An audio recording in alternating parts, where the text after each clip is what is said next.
name is Randall from Dyron's Low Country Kitchen, and this is Chef's Secrets for BirminghamRestaurants.com. Today we're going to make our gumbo here at Dyron's Low Country. It's a seafood gumbo that's really popular at the restaurant. So we're going to start off by making, there's two important things in a gumbo. One is the roux, and one is the seafood broth that you make that's going to go into the gumbo. Two very important things. The first thing we'll do is make the roux, which just consists of, right here we'll do a half a pound of butter in a hot black iron skillet.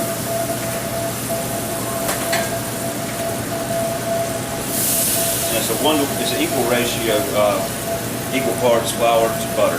So we got a half a pound of butter, we'll do a half a pound of flour.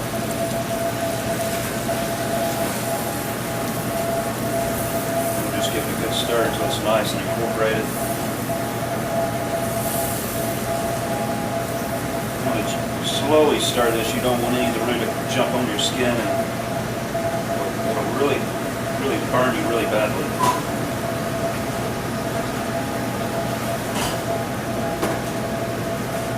Have this skillet. Now at this stage, what this is called is a light roux or a blonde roux. This kind of roux is made for bechamels, cheese sauces, veloutés, sauces that you don't want any color at all. You want to keep it nice and bright and white. So what I do at this point, on the top of the stove, I have an oven that's preheated to 400 degrees, and we're just going to put it in the oven. And let the heat of the oven, since it's the heat's not coming directly from the bottom like it would on a stove, it's coming from all around in the oven. So it's going to get a nice, even, dark brown color to it. And I have some that I've done earlier today.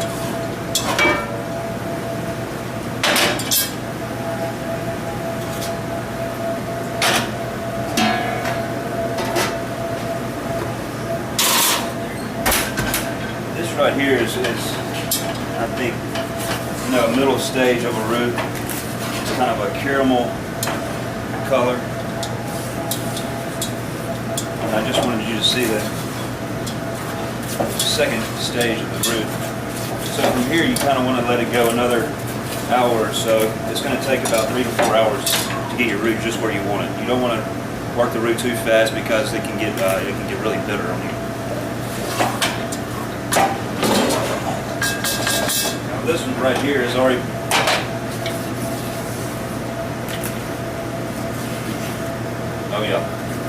this one's perfect right here. It looks kind of like a chocolate cake batter, if you will. Nice and creamy and smooth, and this is really what you're looking for in a good gumbo roux. So we'll put that right there to the side. So since we got that roux in there in the oven, it'll take anywhere from 3.5 to 4 hours on 400 degrees for the roux to get to that chocolatey roux stage.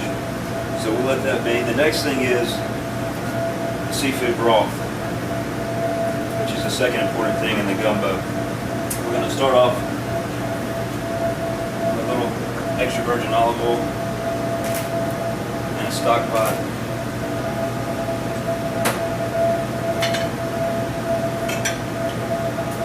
Ingredients here. You can see the mirepoix, the sweet onions, the carrots, the celery, the leeks, the fresh thyme, parsley, and bay leaf, and garlic. So we got the extra virgin olive oil in the pan.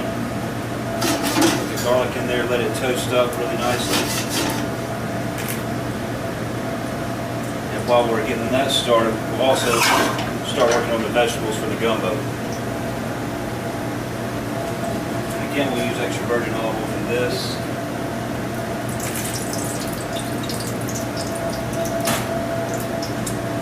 We'll add about 1 bulb of freshly crushed garlic. And also let that toast up really nicely. So since it's got a nice brown, golden brown color to the garlic, we're going to start out adding the mirepoix.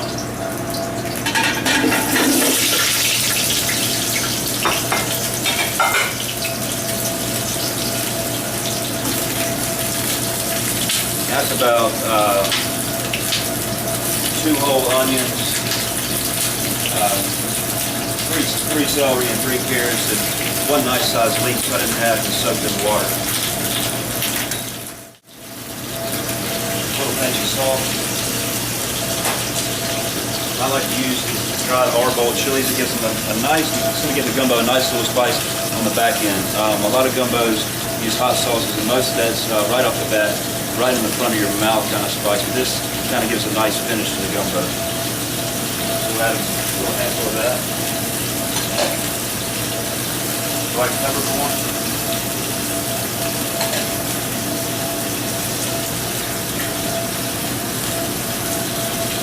About 5 to 6 bay leaves.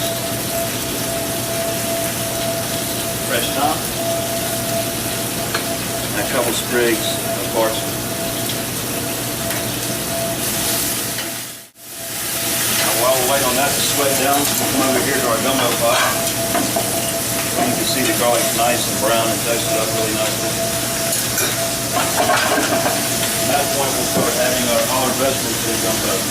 What they call the Holy Trinity. Celery, onion, and peppers.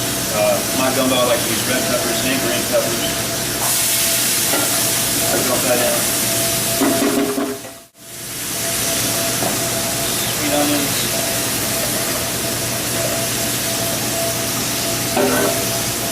And celery.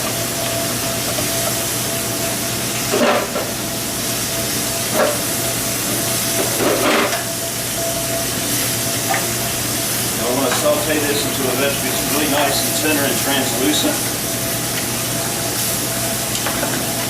Add a little salt.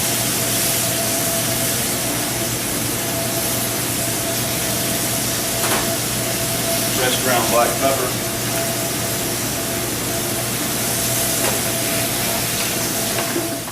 Anyway. So while those are softening up, we'll add more bay leaf. Don't have to be shy with the bay leaf as many as you like. I like to put a little bit of gumbo filet, or fowl, as some people call it. A couple of tablespoons. Now that's ground sassafras, which is used mainly in the wintertime when okra is not around to thicken up the gumbo. So we're going to use both today. The gumbo fowl. I think gives it a nice flavor as well as makes it thick. And we'll also use fresh okra that has been just sliced very thinly, about a quarter of an inch thick.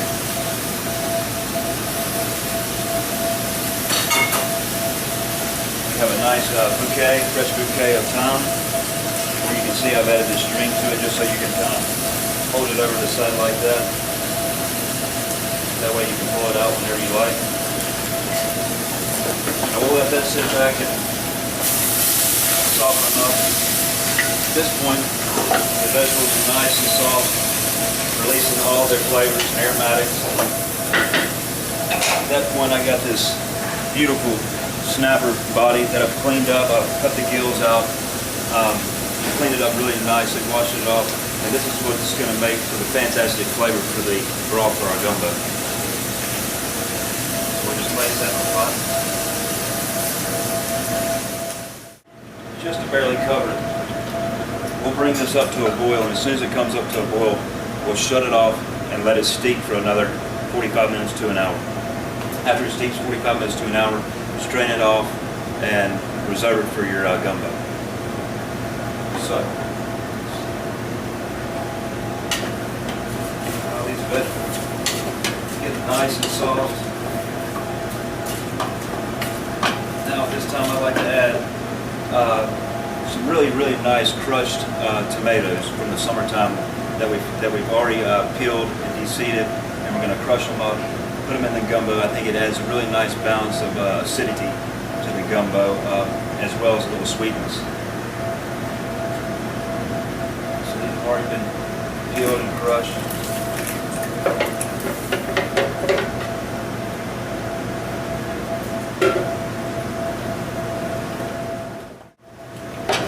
See all those pretty vegetables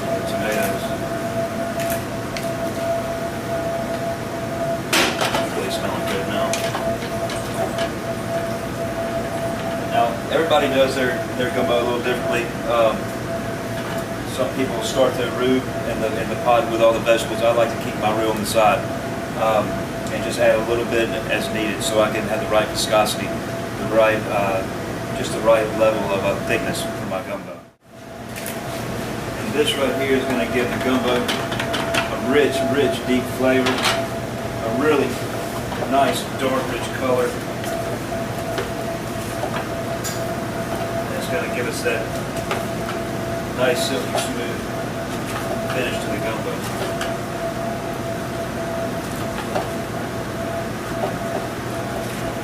So once you've incorporated the roux into the gumbo, the vegetables, you can see.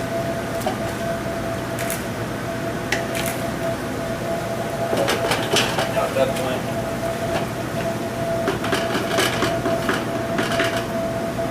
we can add our seafood broth, fish broth. This is one that I did earlier this morning, already nice and hot.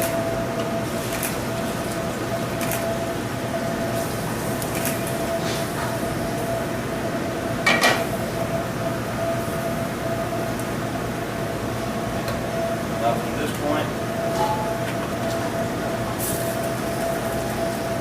you have to be patient. Let it come to a boil, turn it down to a simmer, and let the flour of the roux cook out for at least another hour to an hour and a half. You can adjust the seasoning right before you serve. I like to add a good bit of fresh ground pepper.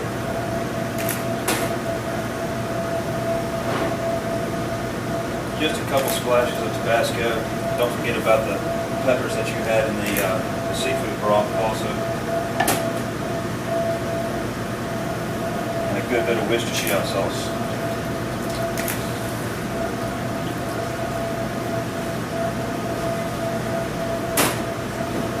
Also, there's one more thing that we need to put in there, because my friend Lee Carey from Lee Fish Seafood in Ballabastry, Alabama, said a gumbo can't be without it if you're making gumbo from down in Mobile. And that's a good ice cold beer.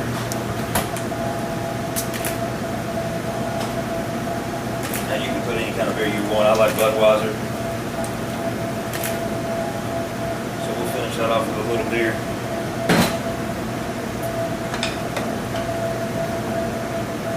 Stir that around. And we'll let this simmer for another 45 minutes, hour to hour and a half.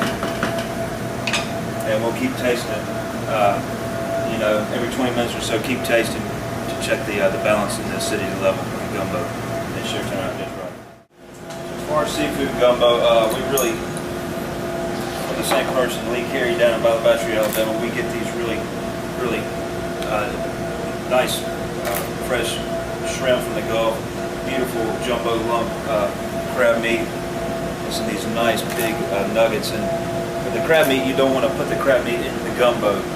The crab meat's already steamed, it's already cooked, so what you're doing is just re-warming the crab meat. So when we do presentation, I'll take the gumbo bowl, the little rice that's been cooked with a little sprig of thyme, and I will place and gently touch them to make sure there's no shell. So place these gently in the bottom. That way they stay really nice and whole and they're not shredded in the gumbo like you see oftentimes. We also have these big jumbo crab claws that we like to put in there when they're this meaty. Be careful. You put them in there that you kind of go along and pick out any shell that's on those and get them off, because you don't want to chip anybody's tooth. Like that. So that's good. So we'll put the shrimp and the crab claws right at the last second in the gumbo so they stay nice and tender.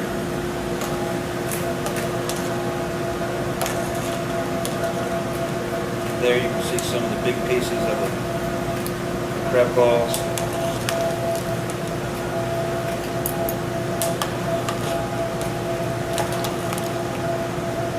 Shrimp right there. A little bit of that gumbo over the top. Now I like to finish the gumbo with a little chopped green onion.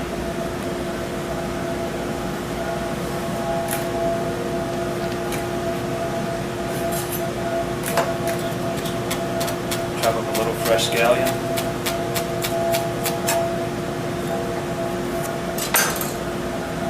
Lay that on top.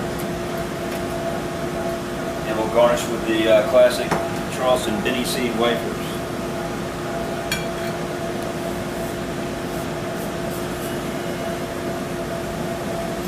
And that's the seafood gumbo at Dyron's Low Country. This is Randall Baldwin with Chef Secrets for BirminghamRestaurants.com.